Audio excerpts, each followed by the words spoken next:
Hey y'all, welcome back to 12 Days of Holidays. For today's video, we are going over all the books that I read for the month of November. This month, I read more books than any other month, which puts me at only needing to read like 1 or 2 books for the month of December to hit my goal of 20 physical books read during the year. So let's go ahead and get into it. There's 6 books in today's roundup. And honestly, there's only one that's going to be a hard. I absolutely do not recommend this book. I'm going to start with the hard no book. It makes me sad when I do not like a book. Like, I take it so personally when I do not like a book because I just love reading. Okay. And so if I don't like a book, it kind of like, it hurts my soul a little bit if I don't like a book. In this book, I was talking to both my sister and my husband about it. And I'm like, it makes me so sad that I don't like this book. But it just makes me sad if I don't like a book just in general. I'll just say the biggest reason that I didn't like this book is because the synopsis, the blurb in the cover, whatever you want to call it, makes it sound like it's going to be like a psychological thriller, murder mystery type book. And that is not what it was at all. To me, it was more of almost like a supernatural type book. And it was a weird supernatural type book. And so I'm like, I don't know if I want to try another book from this author to see if it's just this specific storyline that I didn't like, because I also just didn't enjoy the storyline, right? Specifically, the first 3/4 of the storyline. I just really didn't enjoy it. It didn't make sense to me. So, but it is called Blackwood's Blue Sky by Eowyn Ivey, I think is how you say her name. Here's what it looks like. The synopsis on this inside cover makes this book sound incredible, and I know there's got to be people out here that loved this book, and I am so happy for you if you were one of them. Like, I am ecstatic for you if you were one of them. That was not me. It made me so sad. So this book, it is about Birdie, who is a single mom in Alaska to a little girl, and they're kind of, I mean, it's Alaska, so everywhere's kind of the middle of nowhere, right? But this one's like even more kind of the middle of nowhere. She works as like a bartender waitress in this small lodge town that that she grew up in. She has, her daughter's name is Emmeline. I want to say she's 6 in the start of the book. And then by the time the book finishes, like, it's gone through enough years that she's like just graduated college and everything like that and is looking to get like a job in the field that she went to school in. But Birdie, because she's a single mom, she works bartending shifts. She kind of parties a little bit too hard with the people that come into the bar. You know, so there's one morning that she's hungover, and she was taught growing up that the best thing you could do for a hangover is to go catch some fish.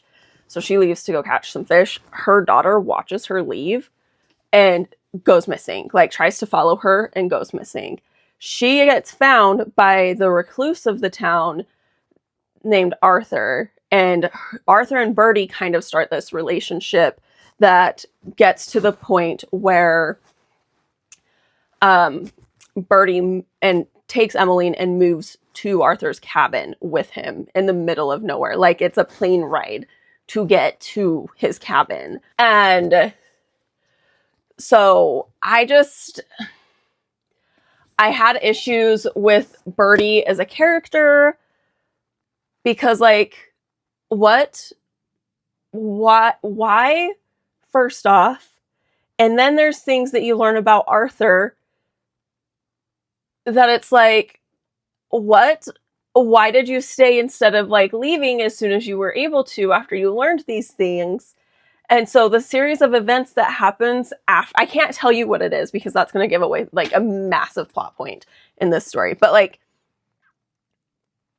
she finds out this big, huge secret, and instead of protecting herself and her daughter, she stays. And because of that, it leads the events that happen afterwards. Like, it all, like, that's why the events that happen afterwards even happen and are able to happen, is because reading the book, it seems to me like she's putting her relationship with this man above her daughter, like above her daughter. Like, if this is the relationship with the man, if this is her daughter, her relationship with the man is above her daughter and her daughter's health and her daughter's safety. And I think that's where my issue comes in, because, like, as a mom myself, whatever my children need is like the very top of my list, you know, like, and I think my husband agrees with me with that, like to a point, you know, like obviously my husband and I relationship and staying in a stable relationship together is above the children's needs, but then right below that is the children's needs and making sure that they have everything that they need to be happy, healthy, well-adjusted people, you know, when they leave our house. And so it just, I guess like looking at it from the lens of like a mom, it's and a mom that's in a stable relationship, because Birdie got knocked up by somebody that was just visiting town, you know, like that's her words. And so maybe that's why, is because I've never been put in the place of being a single parent. And so I don't have the understanding to really know. I really disliked the story. The only reason my husband and my sister know about like what happens in the book is because like I was so heated about it when I finally like finished it. Like I told my sister, like I was only a few chapters into it. I was like, I don't think I'm going to like this, but I'm going to give it a shot. And sure enough, I didn't like it. So this one, Black Woods, Blue Sky, I would not recommend.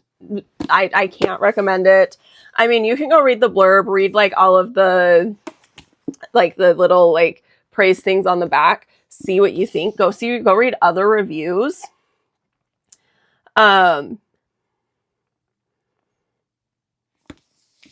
But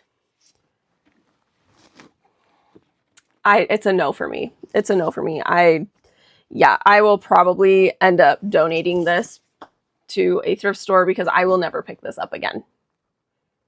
Like ever. I hate to start it off with like such a bummer of a review. The next book is just it's up to you if you have a desire to read it to see the differences between this book and the movie, because this is a book that has a movie filmed after it was written and published. The book was. So, and this next book is The Princess Bride by William Goldman. I saw this in a thrift store and realized I had never read the book. I have only ever seen the movie. And I love the movie. I think it's such like I think everybody loves the movie. It's such a classic movie that I don't know of anybody that's ever said they don't like this movie, right? But typically I am a massive, the book is better than the movie. 9 times out of 10, the book is better than the movie. This is one of those 1 of 10 times where the movie is better than the book. And I don't know if it's just because I grew up watching the movie, so I have the nostalgia factor for the movie or what, but there were things within the book that I just didn't like as much as within the movie. There was one, or technically 2 points within the book that I did like more than what was in the movie, and that was you got a little bit more of the backstory for Fezzik and Inigo Montoya, on how they got to be where they were with the Sicilian and why. And like you get to learn a little bit more about like Inigo's dad, and what happens with him after his dad passes away and gets killed by the 6-fingered man. But for the most part, like that was really the only thing that I thought that I really enjoyed more from the book than the movie, was the fact that we got a little bit more of a backstory for those 2 characters. There was, within the first like chapter, there were some points, like some things that William Goldman had said that like really rubbed me the wrong way, specifically talking about his relationship with wife and other women, like, and like the language he used. And I think part of it is because of the way he wrote his foreword, because this is the 25th anniversary edition of it. I don't know if the things he wrote in that beginning part of the book are factual or fictional within his real life. And so because of that, I don't know if these things he wrote about a woman that isn't his wife, if that's really how he thought, everything like that. And like, I understand he was part of the film industry, and that is a massive problems there. You know, so there was just like little things like that that just rubbed me the wrong way. And maybe that's why I had such a bad taste of it for it in my mouth. I also was looking into like he in the foreword he writes and talks about how there is the reunion scene, but he can't publish it because he's in this lawsuit with the with these people from Florin that are like over the estate of S. Morgenstern and stuff like that. And while I was reading more about like William Goldman and like writing the book and things like that, there's actually a lot of people that, because of the way he went about that, don't like this book and they don't support it and they don't like him, which I thought was very interesting. Because obviously like Florin and Gilder are imaginary countries like that he created. And so I just found it so interesting just because it's like this book, when it first came out, was like a lot of like young teens read it. And so people that are still learning the countries of the world and things like that. And they really thought that Florin was a real country. And the way he wrote about this, like, what's the word I'm looking for? The person that like takes care of the estate, you know, and suing him and stuff like that. Like they really thought all of this was real because of the way he writes. He's such a convincing writer that it feels real with the words he's saying. And personally for me, like with a foreword, I feel like a foreword should be like 100% truth, not fiction mixed in there with it. You know, because he talks about in the foreword, like he mentions something about like Andre the Giant playing Fezzik and how he told him he should visit the Florin Museum, like the S. Morgenstern Museum that's in Florin. And so he plans a trip with his grandson to go visit this museum. Like that's all part of the foreword. And I'm just like, to me, that's not a foreword, especially for like an anniversary release for a book. And so I don't know, maybe it's just my issues and that's fine. But I definitely enjoy the movie more than I enjoyed the book. Like the book is one of those, I would say, if you want to read it to really see the differences between the movie and the book, I won't stop you. You know, like the book is so similar to this, or the movie is so similar to the book, mostly because William Goldman also was the scriptwriter for the movie, that there's not like a ton of differences. But some of the stuff that they omitted from the book is what makes the movie better for me, if that makes sense. So, yes. But now on to all books that I really thoroughly enjoyed. These are all ones that I would definitely say, yes, pick it up, read it, especially if it's a genre that you enjoy. The first one that's on top here, this one, I didn't know what to expect with this one. I got to the ending and I was like, oh, like massive twist at the ending. But I enjoyed it. I enjoyed the story. It's called The Girls Are All So Nice Here. The main character's name, her name is Ambrosia. She goes by Amb. Her 10-year college reunion is here and she gets an invitation in the mail to the college reunion and she's not planning on going. Her husband convinces her to go. And the story goes from between the past when she was a freshman in college to the now, like back and forth between the two. And you learn that her freshman year of college, she really wasn't this great of a person. She became best friends with a girl who went by Sully, and they caused a lot of terror together, honestly, across campus. And so she gets roped into coming to this reunion by her husband. And so she's there and you learn that there's something that happened her freshman year. Somebody died her freshman year. You don't know who it is at first. But you know, somebody died her freshman year that she knew and the police think she did it. But nobody's convinced, but it was ruled a suicide. But people think she kind of pushed the person to do it.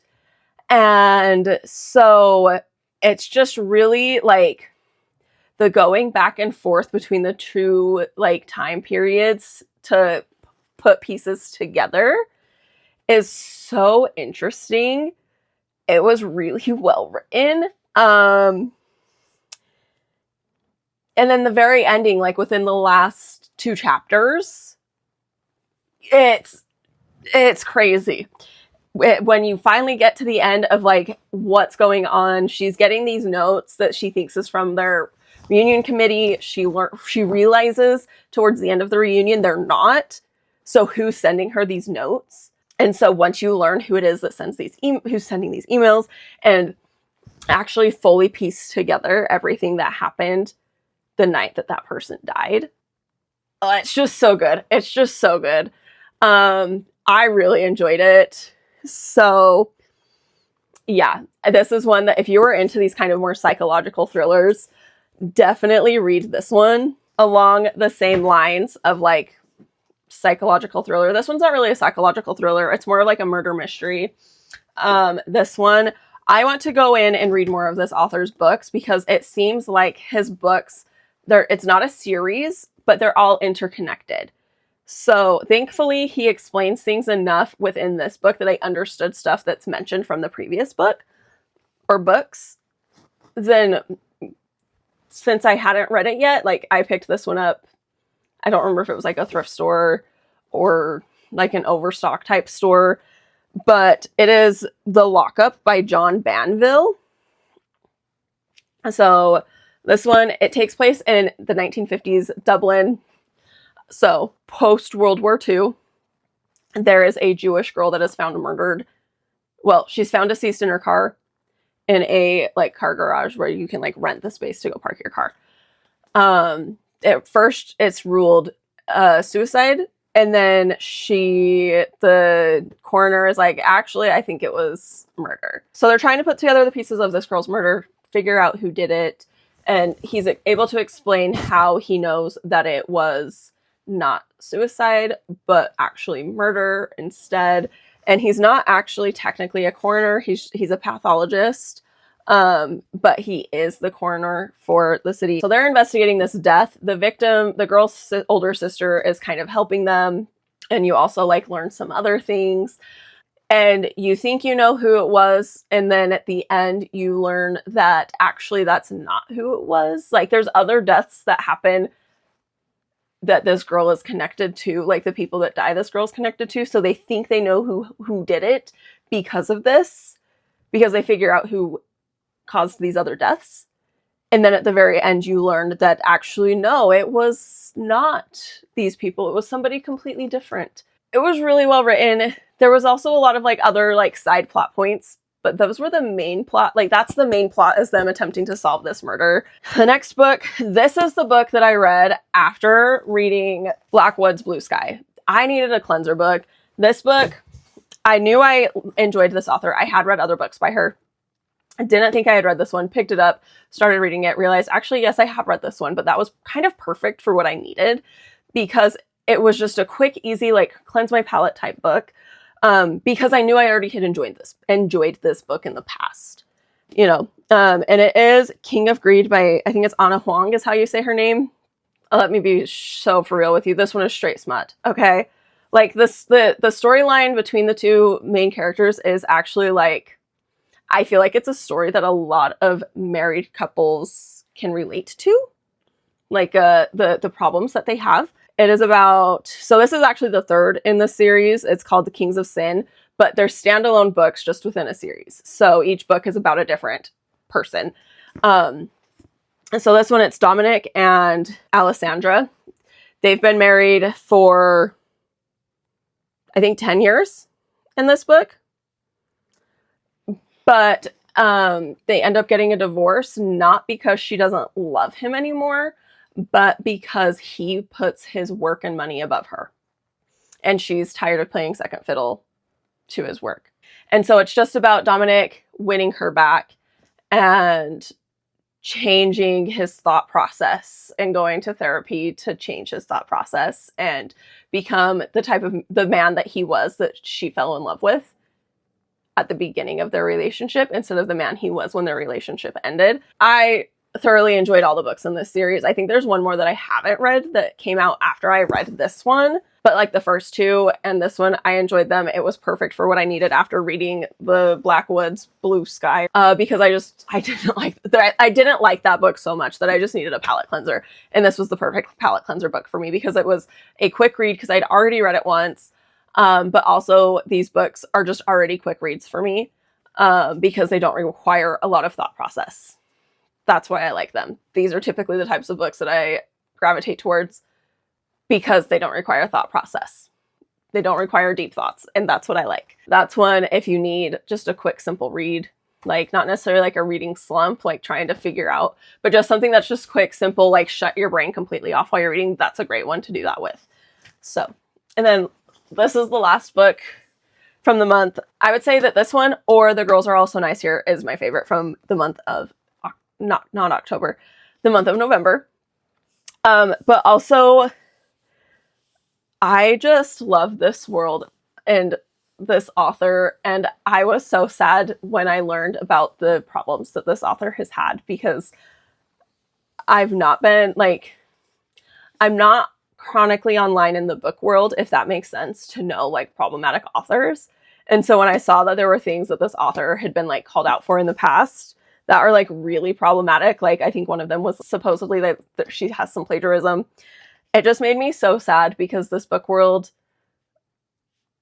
and they're so good, and they're my favorite just like comfort books that I can just pick up and just read any of the books from this world. It doesn't have to be like a specific series, just any of the books in this world. It is Cassandra Clare, The Red Scrolls of Magic, which is book number 1 for, what is it called? The Eldest Curses. This one is Alec and Magnus, okay? And I love Alec and Magnus. Magnus is one of my favorite characters from all of the stories. But this one was so entertaining and so much fun, and it's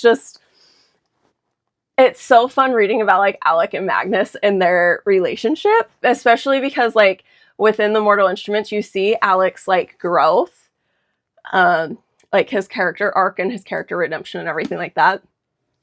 And like I said, Magnus has been one of my favorite characters from book 1. This one was so fun. It is Alec and Magnus are trying to go on a vacation across Europe. Magnus wants to show Alec basically like all of his old stomping grounds, and just not even really his old stomping grounds, but like Europe the way he saw Europe, because he's so old, you know, because he is a warlock. And they end up getting roped into an unsanctioned mission because of a cult that you learn Magnus accidentally started as a joke. He literally started this cult just as a joke to be funny because he's Magnus. And it kind of ended up, once he left, taking on a life of its own, and they've got to stop it. And so it's just so entertaining, and it's so much fun. And you do get some Isabel, and you do get some Jace, you get Clary mentions, you get Simon mentions. If you need a good fantasy world to immerse yourself into, I would suggest the Shadowhunter world. You can start with this book. You might be a little bit confused because it does mention the stuff that takes place within the Mortal Instruments series, books 1 through 6, like all of them. I enjoyed this book so much. I cannot wait to read the second book. That is it for my November reads. Drop down in the comments if you've read any of these books and what you thought of them. If you hated them, if you loved them, if you were indifferent about them. Like Princess Bride, I'm kind of indifferent about. Absolutely hated this one, and it makes me so sad. Really enjoyed the rest of them, but like I said, The Girls Are Also Nice Here and The Red Scrolls of Magic are probably the 2 that I read that were my favorite from the year, or from the month. I will say with this one, if you're not okay reading about LGBTQ anything, this one's not going to be for you. Because, I mean, Alec and Magnus are both guys, and they're supposed to be on vacation together. Right? You know, like, I don't mind it, but I know some people out there won't like it. And it's nothing like super explicit either, like, because it is technically a young adult series. So it's nothing explicit, but there is definitely mention of like LGBTQ like relations, because that's what it is. Like, that's what they are. If you have any book recommendations for me to read, because as you can see, based off of this review and like my last month review and my review from the month before, my books that I read are kind of all over the place. Like, I don't have like a single genre that I read from. I just love books. I just love reading. And so yeah, just if you have any recommendations, drop them down in the comments for me to check out. We'll talk to y'all tomorrow, since it is the 12 days of holidays, and I hope y'all have a wonderful, beautiful, and amazing day, just like you are. We'll see you tomorrow. Bye!